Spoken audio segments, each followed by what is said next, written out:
el cristianismo para muchos de nosotros, el cristianismo occidental es como el lugar, el que toma la posta del cristianismo. Sin embargo, hoy vamos a ver otro lado del cristianismo que todavía sigue estando vigente y que nosotros desconocemos totalmente a ese tipo de cristianismo.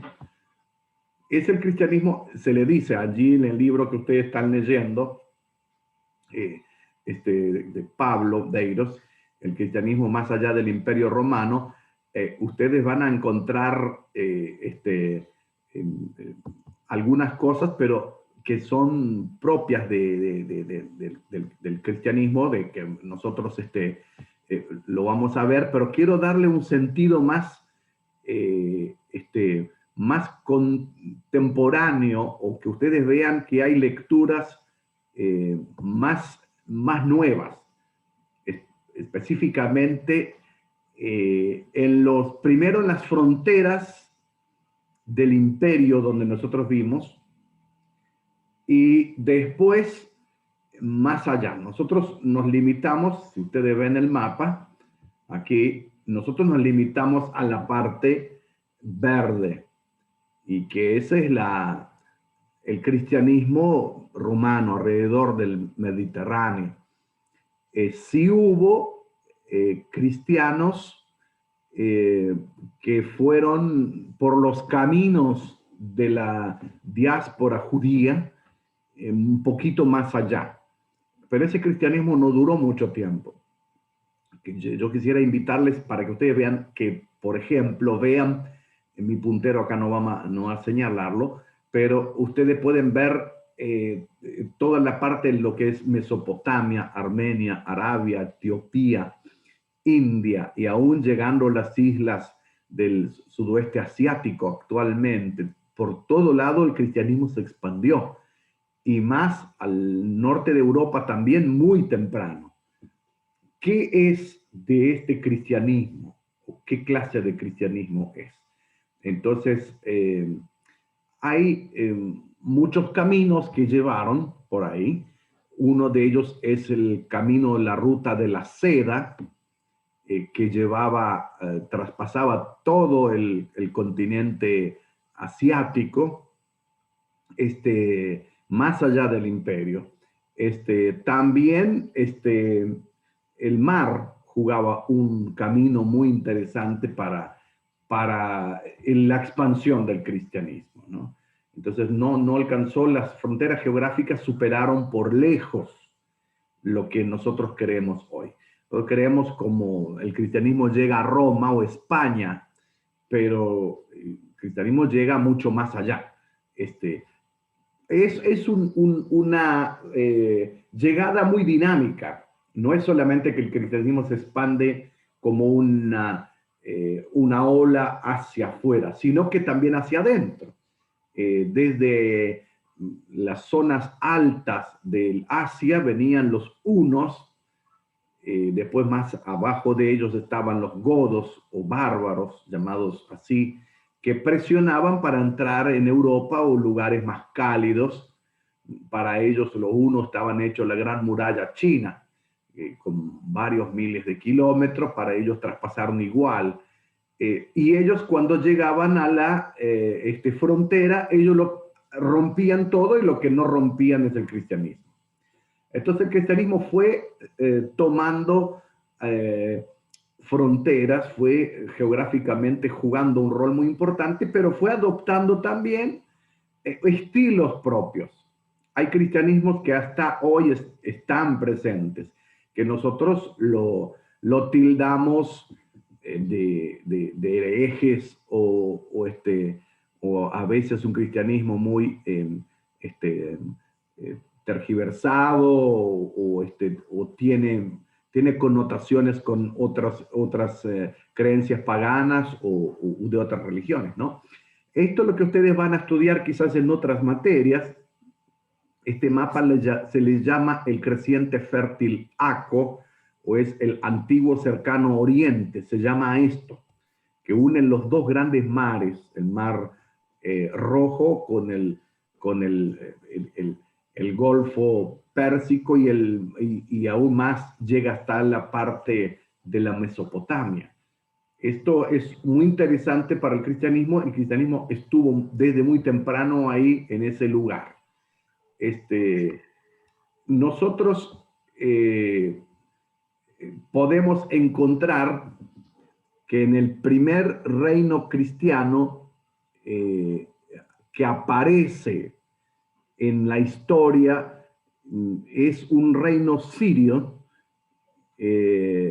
Bueno, los libros apócrifos sí se escriben, hay varios libros apócrifos, algunos son los apócrifos del Nuevo Testamento y otros son todos los apócrifos, que es un libraco enorme que se puede saber que de ahí hay historia. Y son historias muy interesantes, no son historias no verídicas, son historias verdaderas y están presentes. Bueno, en este caso podemos encontrar que el cristianismo creció sin pausa en el primer siglo a todas estas regiones como Partia, Persia, India, Asia Central y Asia Sudoeste de Asia.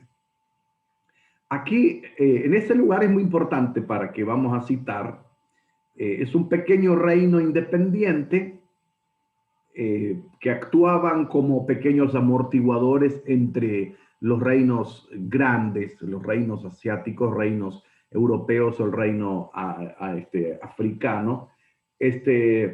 Entonces encontramos algo muy interesante para el cristianismo, que es el cristianismo siriaco. Ahí encontramos en Hechos 2 que estaban presentes judíos piadosos y experimentaron lo que había sido el Pentecostés primero, el Pentecostés judío. Después hubo Pentecostés samaritano, Pentecostés más adelante el Pentecostés gentil. Bueno, desde Antioquía también hubo misiones a Oriente, no solamente a Occidente como hizo Pablo, y también desde la región de Judea, nosotros decíamos Palestina, había cristianos de tipo arameos que predicaron a comunidades de estas regiones propiamente judías y aparece en las primeras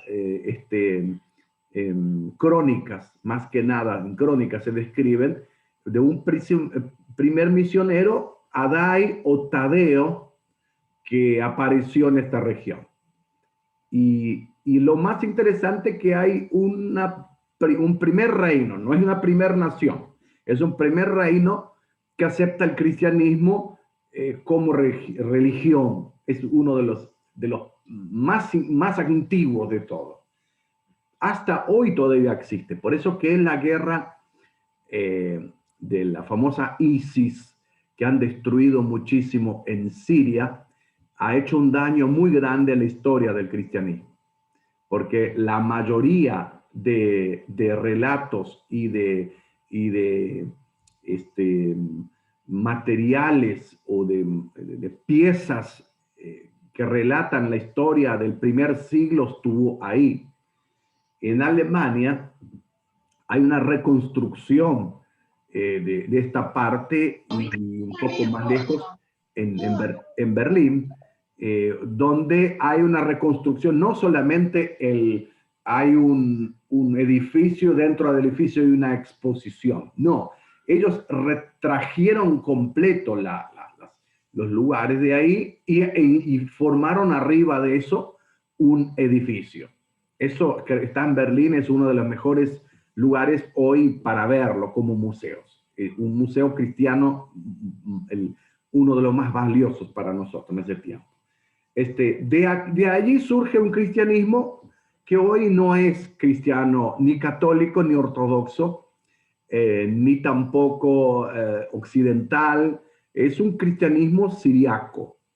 Que ustedes van a encontrar aún en la traducción de la Biblia. Los que leen griego van a encontrar abajo en la crítica textual Uno de los primeros escritos de la parte crítica textual de la Biblia en siriaco, ¿no? Bueno, acá podemos encontrar los reinos partos, después más adelante van a ser persas. El Imperio Romano allí estaban presentes, y esos pequeños reinos independientes eran como amortiguadores que hoy estaban, mañana no.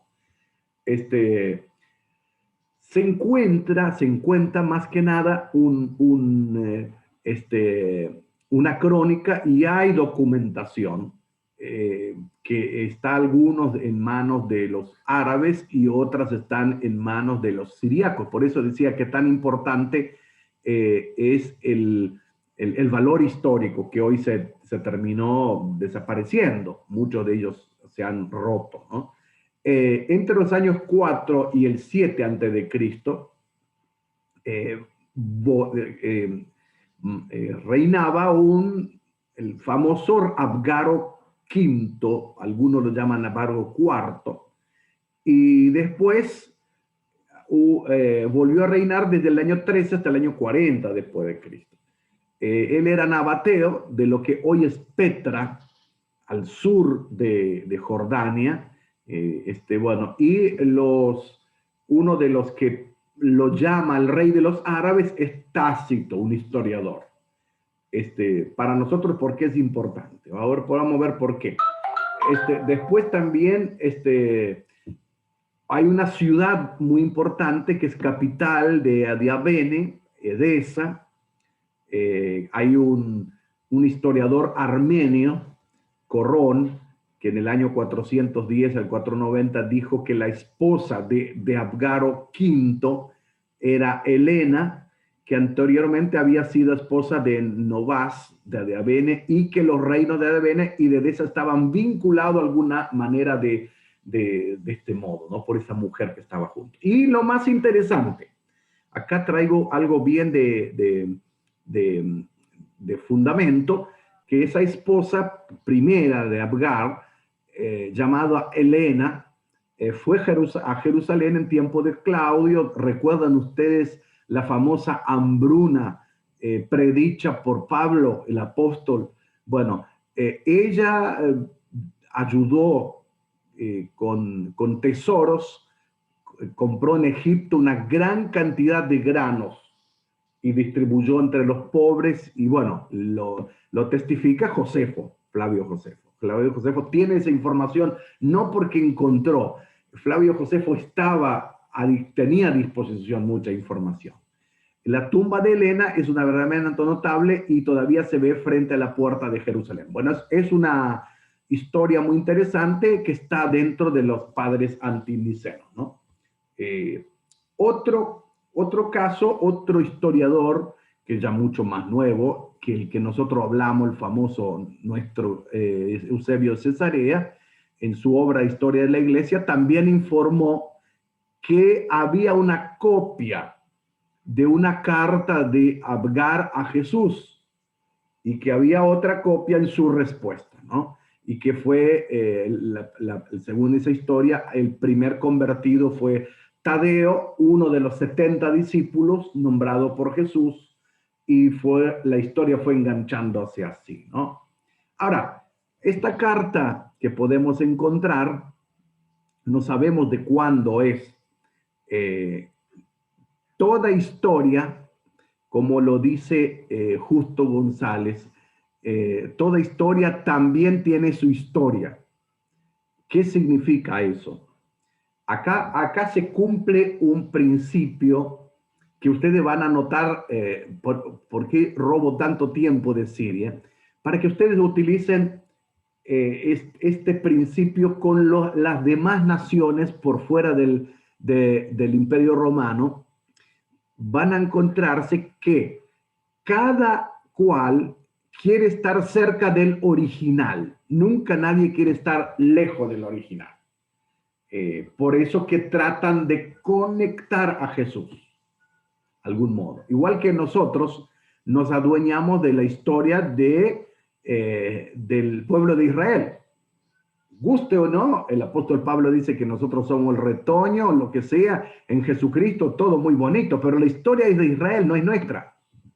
Nosotros la leemos en nuestras predicaciones a Moisés, a Abraham y a todos como nuestros padres. Claro, espiritualmente sí, pero desde la historia fríamente, no, es una historia judía o hebrea más antigua.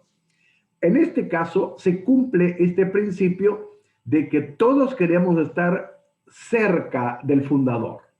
Bueno, por eso que eh, hay como una carta que va a estar en polémica y Abgaro envió al mensajero un archivero y pintor, Anán o Ananías, y según la doctrina de Adai, Jesús no escribió ninguna carta, sino que Anán se encargó de transmitir la respuesta, probablemente por escrito al rey en el año 32. Es muy interesante, como decía Matías, en el apócrifo está eso. La carta, hay tres versiones de esta carta.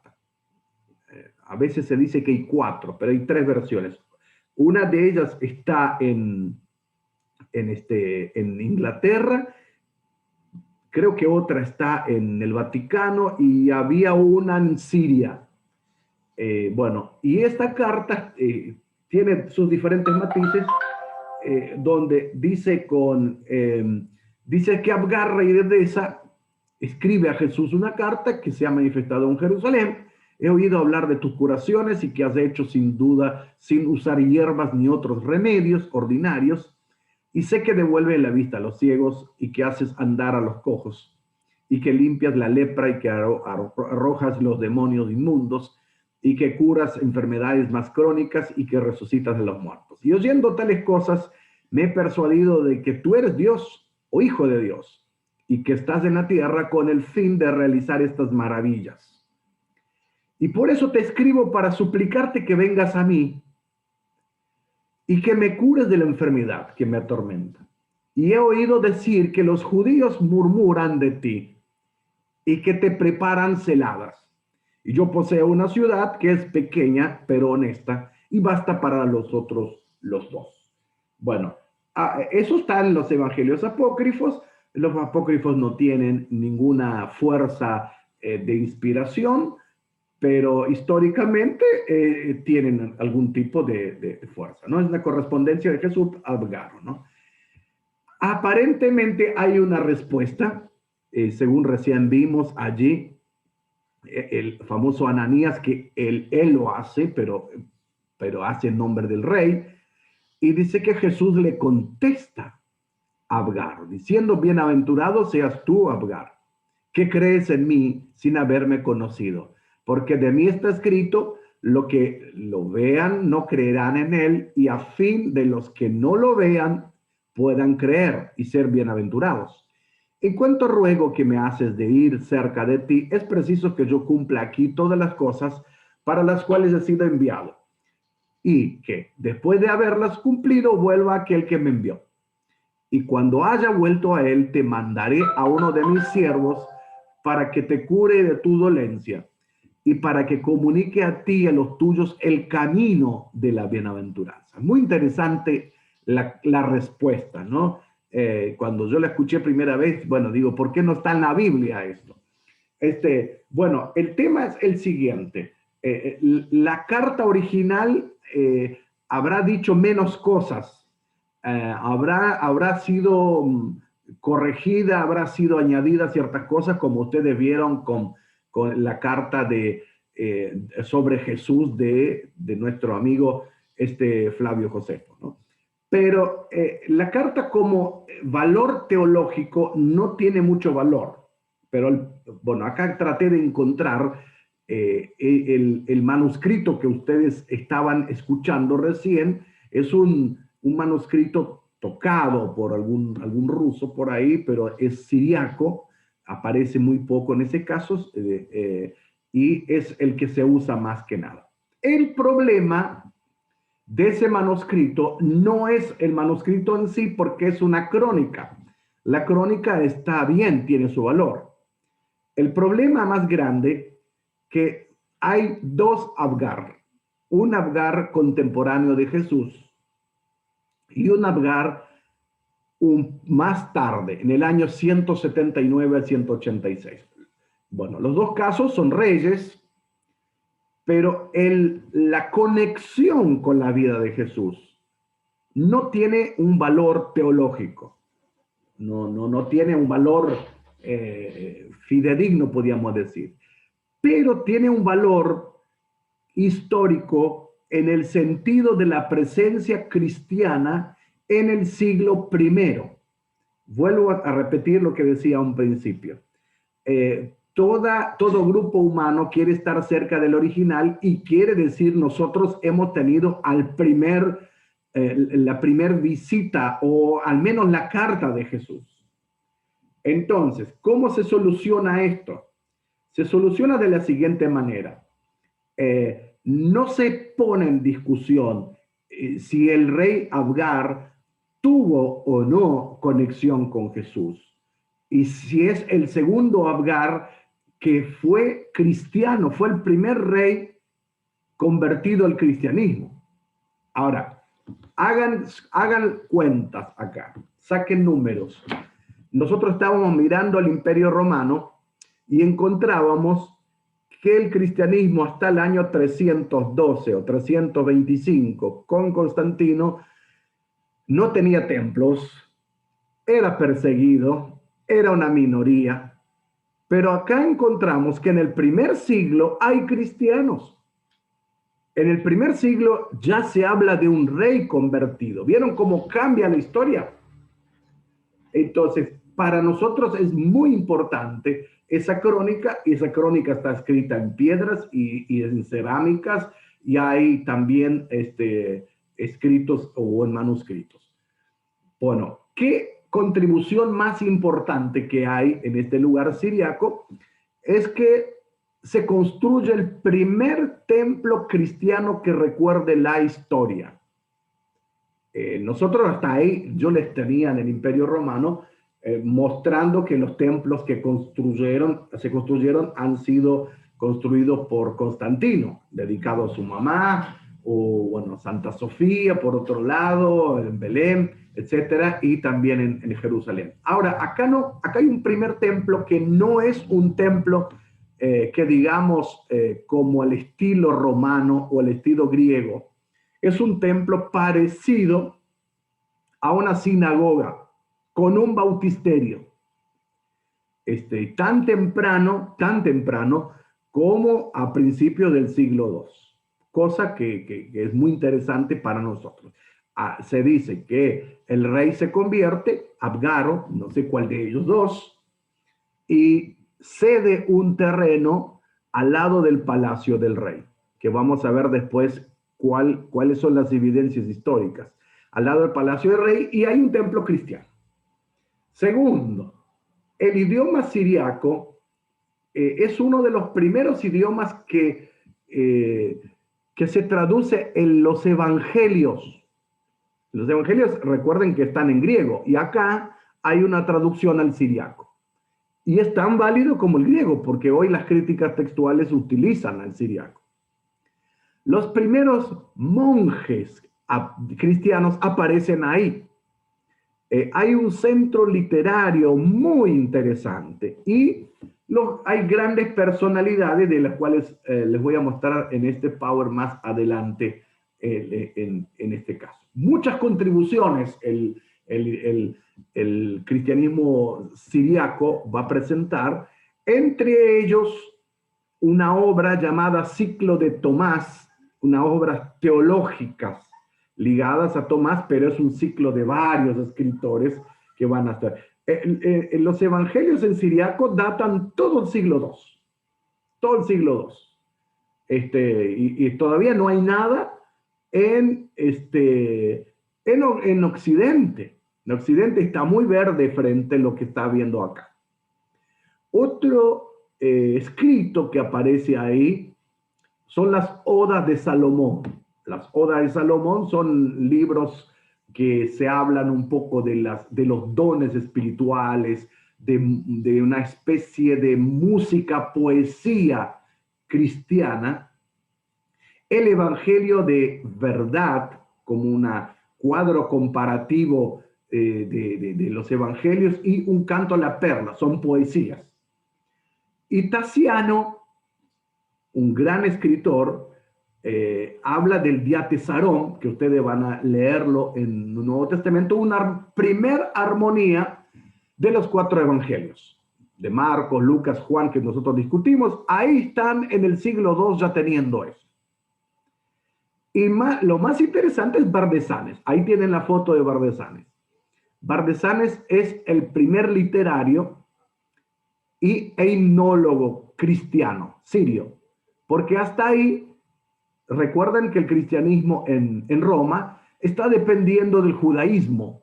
Canta los salmos, lee a los profetas.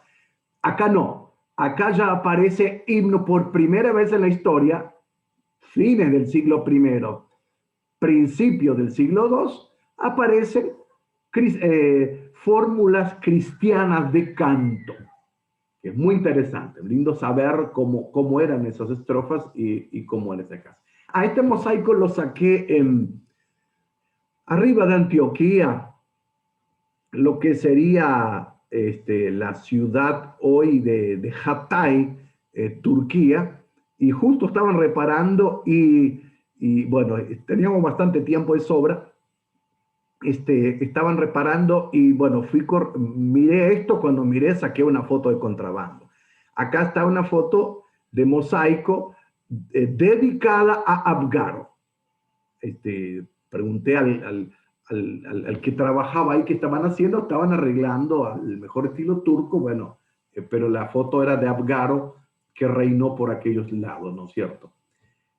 Acá hay un documento muy interesante, pero del segundo Abgaro, o del Abgar II, del Abgar IX o octavo, se habla de una inundación del año 201. Ahora, traigo ese artículo porque es muy bueno para ustedes. Dice que Abgar, el rey, se paró en la torre, llamado Torre Persa, y observó las aguas con la luz de las antorchas. Los que son en interior, ustedes saben qué significa eso. Cuando llueve, si al otro lado, algún lado hay luces, hay como un efecto de espejo. Y eso es lo que ocurre a Abgar en este caso. Y las aguas rompían contra la muralla occidental de la ciudad y entraban en la ciudad y derribaban el grande y hermoso palacio del rey. Y las aguas destrozaron el templo de la iglesia de los cristianos. Es el templo que el primer rey, no sé si era uno de los segundos de los Abgar, dan el espacio para los cristianos. Así que es muy interesante que ya hay iglesia ahí. Por eso que les decía a ustedes, es tan valiosa la historia o contada la historia desde Oriente. Nosotros somos ultra occidentalistas. Para nosotros Jesús nació en Belén, pasó por Roma y por Estados Unidos y se vino acá. Eso para nosotros. Y Jesús también fue para otros lugares y otras maneras de ver. Ustedes no saben cómo es maravilloso hablar con el mundo cristiano, siriaco, cuáles son sus perspectivas de Jesús, etcétera, etcétera. Bueno, así que bueno, esto es una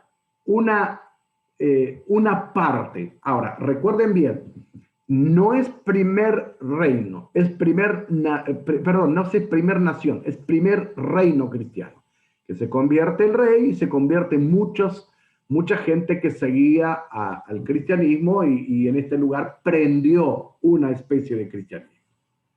Bien, ¿no hay preguntas acá? ¿O alguno quisiera comentarnos algo? Si no, seguimos con el segundo. Acá sí. Profesor, Sí. David, le hago una consulta. ¿A esto se le puede llamar así cristianismo siríaco? Sí. ¿Cómo lo definiría en pocas palabras, digamos, cristianismo siríaco? Cristianismo siriaco es un grupo muy Siriaco. minúsculo, pequeño.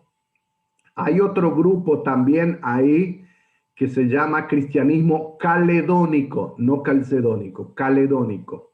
Ese cristianismo hoy está en Irak, que son cristianos que siguen una especie de cristianismo desde del primer siglo, en una forma ininterrumpida. Tradicional. ¿Cómo? No, no, no, está bien, escuchaba, sí, está bien. Sí, pero es siriaco. Si quieren buscar, pueden encontrar muchas fotos, pueden encontrar artículos. Hay un tiempo atrás estuve en un simposio de cristianismo y helenismo y me encontré con un muchacho argentino, por cierto, y él, un profesor de universidad, se dedicaba solamente al siriaco y a leer todo lo que son las historias siriacas. No era creyente, pero pertenecía al CONICET y trabajaba, vivía de eso más que nada. Y digo, ¿cómo hiciste eso? Y mira, me atrajo y yo fui atrapándome con eso. Pero sí, hay historias verídicas y hay también mucha información sobre esto. María Cristina, ahí también pide palabra. Hola, profesor. Sí, dale. Entonces, profesor, si alguien me pregunta desde la antigüedad, desde la historia, hacia dónde o cuáles fueron, a ver, los comienzos del cristianismo, luego de Jesús, hacia dónde se extendió como cristianismo con un templo, fue hacia Oriente. Esa sería mi respuesta. Sí, fue Occidente. En el Occidente fue muy modelado por el Imperio Romano, por el mundo griego y también por los principios hebreos que nosotros vimos. Sí. Y también se sujetaba al permiso o no del Imperio Romano hasta que empezó la persecución. Pero el cristianismo se expandió como una irrupción a los 4 puntos cardinales del mundo. No fue Usted había solo dicho un cristianismo dinámico. es dinámico, es dinámico. El cristianismo Ok. es dinámico, Sí. no se le contiene. Y mientras tiene ese dinamismo, como lo dice David, ese cristianismo va a crecer. El día que lo queremos contener con 4 paredes, nos va a pasar como en Occidente. Va a ser cristianismo católico, protestante, van a ser muchos y todo, pero no tiene influencia. Ahora, acá, fíjense, reino y nación. Dice, ¿cuál es la diferencia?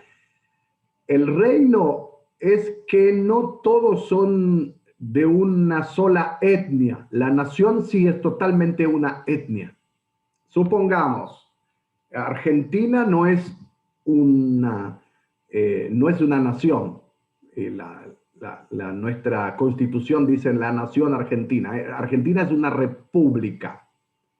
Nación son el pueblo de Israel.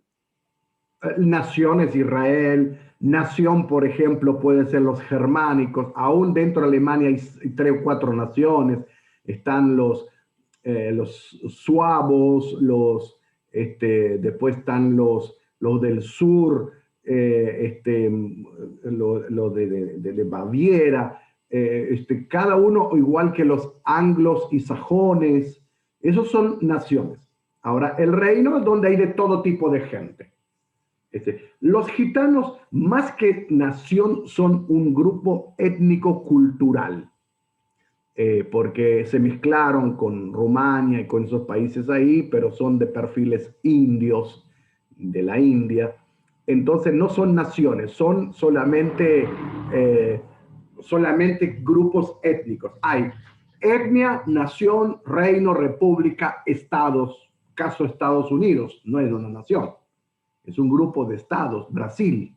Bueno, en este caso, para nosotros es bueno diferenciar reino de nación, porque la nación va a ser, la primera nación va a disputar entre Etiopía y la que nosotros vamos a ver, que es Armenia. Armenia para nosotros, sí, los cristianos somos una nación en el sentido figurado, en el sentido de que procedemos de un ADN espiritual y una nación como los judíos decían, somos una nación, nosotros adoptamos. Es el famoso retoño. El retoño no es tanto el árbol que se corta y crecen los brotes, sino retoño es parecido a lo que Israel están, los que son mendocinos pueden explicarlos bien. ¿Se injerta? ¿El qué? ¿Se injerta? Sí, puede ser un injerto, pero Porque también... nos dice Pablo que nosotros éramos el olivo salvaje y que fuimos injertados al buen olivo. El otro día vi cómo se hacen los injertos en las plantas. Se hace una caladura donde entra, o sea, se hace como un cortecito, se injerta la planta y se le envuelve con cinta o con una, ¿cómo se llama? Con un nylon. Y ahí crece el retoño. Puede ser también con cera. Pero el retoño mejor visto es el olivo mediterráneo, el olivo de Israel, que el árbol no tiene anillos porque es muy viejo. Caso que nosotros podemos ir al Monte de los Olivos. Monte de los Olivos, casi todos los olivos que estaban por ahí lo vieron a Jesús. Pero ¿cuál es el tema? El olivar llega el momento que se va pudriendo, rompiendo, pero las semillas caen dentro de las raíces y nace otro en el mismo lugar. Ahora, ese otro que nace puede llegar a ser salvaje. Por eso habla de retoño. Nosotros estamos en el Israel salvaje, que nacimos, de ahí surgimos, pero Jesús puso el injerto, puso un ADN distinto. Eso los entrerrianos saben muy bien, los misioneros también, porque de una naranja salvaje te ponen un pedazo de madera, un ADN de otro árbol dulce y lo injertan, y cuando recibe el injerto te cambia la naturaleza. Muy lindo para predicar, muy bueno para predicar. Es la mejor manera para explicar la metamorfosis de la conversión. La conversión es la única manera que hay técnicamente de explicar. A otra manera es dar testimonio de que como Cristo me salvó de las drogas, del alcohol y de todo lo demás. Pero eso es testimonial, pero técnicamente no es. Cuando vengan a Entre Ríos, los acompaño a las plantaciones. Bien, bueno, ahí Rocío invita, ¿vieron? La mitad del camino, Entre Ríos, y todavía con una clase de injertos. Bien. Y Entre Ríos es capital de los citros. Profe, una pregunta. Sí. En Etiopía hay una iglesia ortodoxa, ¿no? Bueno, en Etiopía no solo ortodoxa, en Etiopía está la iglesia copta. También hay, nosotros ponemos a todos ortodoxos, pero dentro de la ortodoxia hay mucha diferencia. Una cosa es la ortodoxia cristiana, que todos estamos juntos, y otra cosa es la iglesia ortodoxa. Hay iglesia ortodoxa griega, hay iglesia ortodoxa rusa, hay iglesia ortodoxa moldava, lo que sea, pero hay también grupos que nosotros llamamos ortodoxos, no son ortodoxos, son bizantinos. Después más adelante lo vamos a ver qué es Bizancio. Pero también hay grupos pequeños que son coptos, este grupo que estamos hablando, que son siriacos, que son caledónicos, que nosotros desconocemos, son más de 400 millones de cristianos que nosotros desconocemos. Nosotros peleamos entre los católicos y protestantes y pensamos que somos los únicos que vamos a habitar el cielo, pero vamos a sorprendernos con muchos cristianos totalmente distintos a nosotros, que creen en Cristo, tienen su forma de ser muy distinta a nosotros, sus vestimentas distintas, y bueno, hay bastante anécdotas para contar. El caso de Armenia, me queda pocos minutos, me queda solo 10 minutos, pero el caso de Armenia es muy complejo explicarlo. Es un territorio de muchas idas y venidas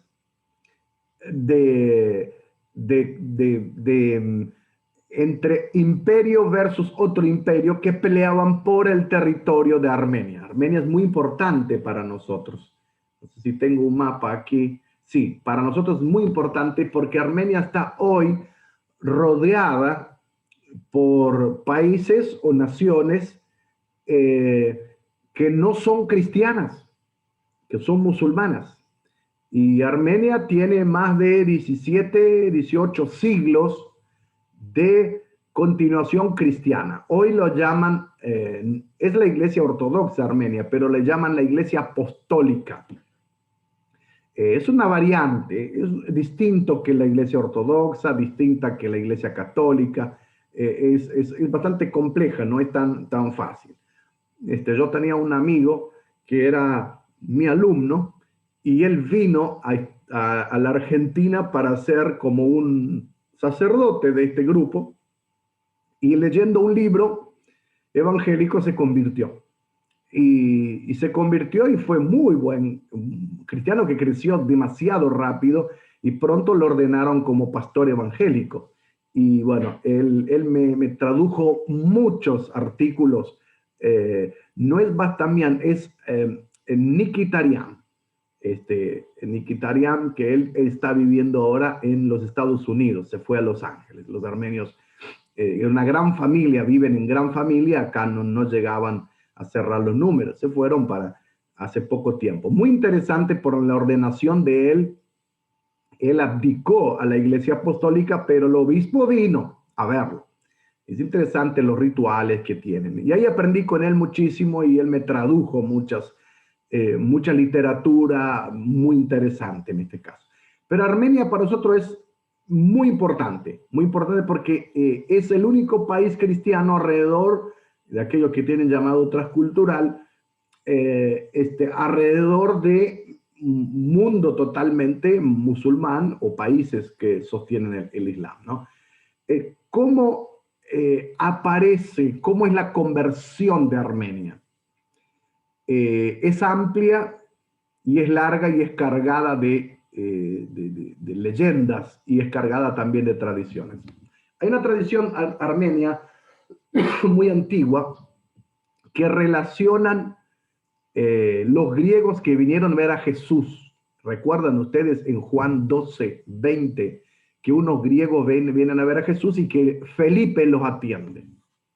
Los armenios sostienen que no eran griegos, sino que eran armenios. Bueno, ahora, ¿cuál es el elemento que se cumple acá? Otra vez cuando le dije al principio. Todos quieren estar cerca del original. Todos quieren estar cerca de Jesús. De alguna manera tenemos que estar cerca de Jesús. Bueno, otro historiador, que es Sosómenos, bueno, es así. Dice el armenio, tengo entendido, fueron los primeros en aceptar a fe como nación. Acá sí es nación, no es reino. Nuestro querido Eusebio de Cesarea también, la historia tiene su propia historia, ¿sí? Eusebio también habla de que ellos eran cristianos, celosos de la deidad, de modo que intentó los mismos emperadores romanos, caso del emperador Maximiano, los quiso hacer sacrificar a los ídolos y los demonios, haciendo con esto que de amigos se tornaran en contrincantes y aliados en enemigos. Pero oficialmente Armenia se convierte en cristianismo 301. Ahora, fíjense cuántas cosas ocurren. Acá 302 y 303 va a ser la persecución más grande del Imperio Romano. Pero hemos visto que atrás dejamos Siria, que para el año 130, 140 ya era cristiana. Algunos dicen que para el 80. Hay un artículo que me dio el doctor Clark y es bastante confiable, que hablaba de Siria como año de 80. Acá está hablando del año 300, donde en Roma no hay nada. Y acá ya hay cristianos. Ahora, hay varias cosas interesantes. Primero, la arquitectura y la belleza de la construcción armenia, la que existe hoy, porque los turcos han roto muchísimo con el famoso, la famosa guerra donde los aniquiló casi. Bueno, nosotros casi nos olvidamos del holocausto armenio, que perdieron más de 2 millones de personas. Pero bueno, les pongo 4 cositas para que nosotros sepamos. No quiero hacer una historia armenia, sino que le quiero hablar de una historia que les va a ayudar a entender un poco el asunto. El que trae el cristianismo a Armenia es un tal Gregorio, no el obrador de maravillas. Hay otro Gregorio, el obrador de maravillas, de Taumaturgo. No tampoco Gregorio el Occidente que de los papas. No, ese Gregorio el Iluminador, que le voy a explicar quién es. Guárdenselo. Segundo, acá no está el imperio persa, sino que aparece el persa sasánida. Y el imperio persa sasánida se pelea con Roma, y ahí están en disputa por el terruño de Armenia. Pero hay 4 personajes interesantes. Cosroes, que es uno de los reyes persas. Anak, que es un detective armenio que va a querer matar a Tirdat. Anak es familiar o padre de Gregorio, y cuando saben que Anak, un armenio, se entrega a los persas, a Cosroes por dinero, que para matar al propio rey, los armenios mismos se encargan de liquidar toda la familia de Tirdat, de Anak, perdón. Y solamente queda Gregorio. Gregorio se va a la diáspora, va a vivir durante el tiempo de Diocleciano, por ahí va a estar dado vuelta, hasta que entre Persia, Sasánida y el Imperio Romano, a ver, ¿cómo se llevan estas variantes del cristianismo con la adoración de imágenes? Bueno, eso aparte, déjenlo que lo voy a explicar. Acá no hay adoración de imágenes. Es muy difícil que el cristianismo ortodoxo tenga adoración de imágenes. La adoración de imágenes más fuerte, la iconolastía, es occidental, es romana. Esto vamos a verlo bien en detalle cuando vemos Edad Media, porque ahí vamos a ver de dónde nace, y especialmente tiene que ver con varias razones, de la valoración del difunto, de los mártires. Por otro lado, también en la Edad Media, la gran cantidad de analfabetismo que hay en Europa.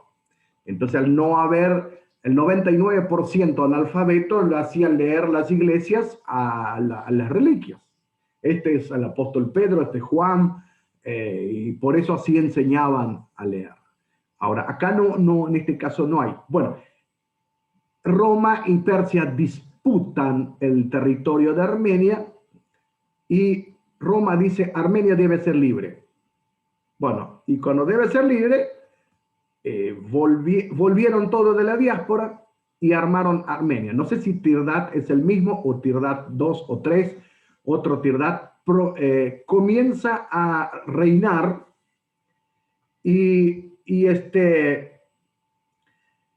ocurre que vuelve su sobrino, o sea que el hijo del otro Tirdat, de Anak por familiar, vuelve del exilio y es un gran predicador, porque conoce el cristianismo dentro del Imperio Romano. Y convoca a mucha gente.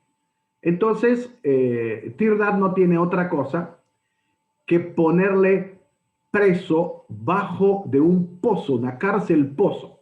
Acá ustedes pueden ver.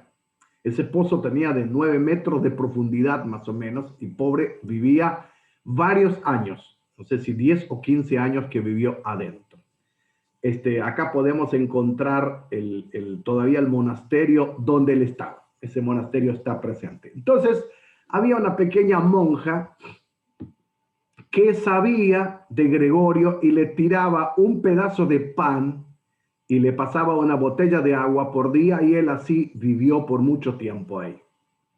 Resulta ser que Tirdat se enfermó de una enfermedad llamada licantropía, la enfermedad del lobo, y la monja o el quien cuidaba ese lugar, ese monasterio, le dice al rey: yo sé quién te puede curar. Y bueno, el rey, desesperado por sanarse, no tuvo otra cosa que decir que venga. Cuando viene, es su sobrino, a la que él encarceló.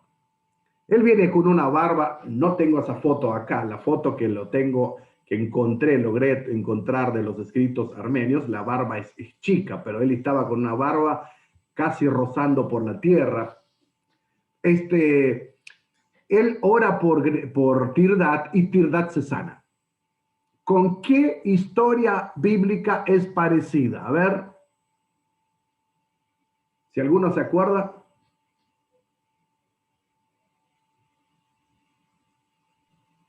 A los pastores, ¿cómo se acuerdan de la Biblia? ¿Nadie se acuerda? ¿La historia de quién? De José. José. Muy parecida. José el faraón, en este caso. ¿Vieron? Otra vez acá dice Facundo, otra vez se cumple el principio de estar cerca del original. Bueno, está bien, en la historia es así. Bueno, ora por Tirdat. Tirdat se sana, y no solamente se sana, sino declara a su nación como nación cristiana. Acá fíjense los edificios. Los edificios más viejos cristianos o edificios eclesiásticos más viejos están en Armenia, especialmente hoy están en Turquía. Ahí podemos ver modelos de iglesias cristianas que están rotas por las guerras o qué, pero esos modelos son los que están desde hace mucho tiempo. No son modelos ni griegos ni romanos, son propiamente de aquel lugar. Bueno, más adelante hubo movimientos de conversiones masivas. Gregorio fue consagrado obispo de Armenia, Tirdat se convirtió, fue bautizado en el año 303, y más adelante hay dos personajes importantes, Mesrop y Isaac, que desarrollan un alfabeto, porque ni siquiera tenían un alfabeto, usaban el alfabeto siriaco o griego, y desarrollan y traducen el Antiguo Testamento y posteriormente el Nuevo Testamento también. Así que hay una traducción bíblica también, que también en el Nuevo Testamento se utiliza los leccionarios o traducciones armenias abajo en el aparato crítico, ¿no? Bueno, los resultados de Armenia: muchos templos paganos se convirtieron en cristianos, sacerdotes se convirtieron en paganismo al cristianismo, la fe cristiana tomó profundas raíces hasta hoy casi. Se realizaron traducciones de la Biblia a la Armenia. Aceptaron solamente el credo niceno, el primer credo cristiano, que es del 325. No aceptaron los otros credos, especialmente calcedónico o de Éfeso o de Constantinopla, no aceptaron. Tienen una mirada distinta del cristianismo, especialmente el Jesús, con una mirada menos romanizada. Esta es la traducción de la Biblia, más o menos. Encontré, gracias a ese muchacho que me ayudó, Ara, me ayudó a traducir y ver un artículo muy antiguo perteneciente a un documento desconocido, se llama Agatangelus, que habla de la historia de los cristianos ahí. Dice: Tirdat, el rey, dio órdenes de reunir a los niños armenios de distintas provincias en diferentes localidades de los confines de Armenia para instruirlos en las artes literarias. Ordenó también nombramiento de fieles maestros para esos niños. Además, ordenó que se reunieran los hijos de los sacerdotes paganos e infieles en lugares adecuados en grupos, y costeó la educación de todos con subsidios reales.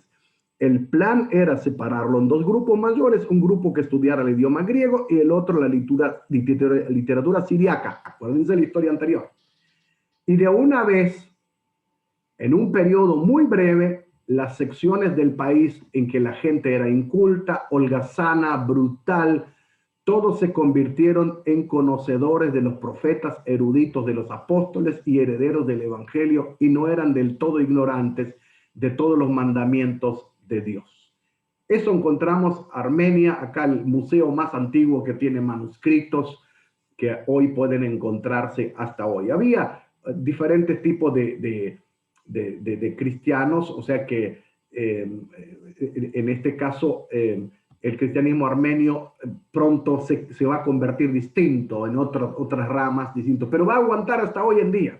Hasta hoy en día Armenia es cristiana, al estilo que hay muchos evangélicos que han llegado, el mensaje ha llegado de otros lados, como de Rusia, de Antioquía, de todos lados. Así que bueno, dos historias fascinantes donde en Occidente todavía no hay nada, ahí hay un movimiento de iglesia. ¿Vieron cómo el cristianismo es dinámico?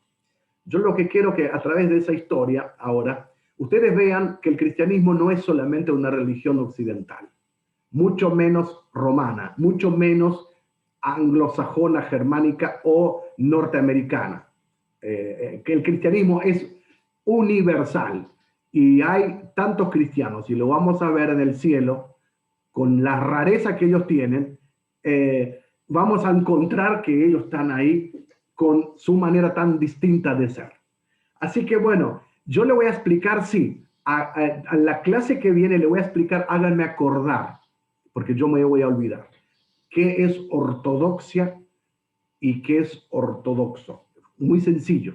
La clase, antes de empezar, yo les voy a explicar estas cosas. Así que bueno, una vez más, vemos el dinamismo que hay y la manera que el cristianismo se expresa. Toda una forma muy distinta, muy variada, muy enrarecida, pero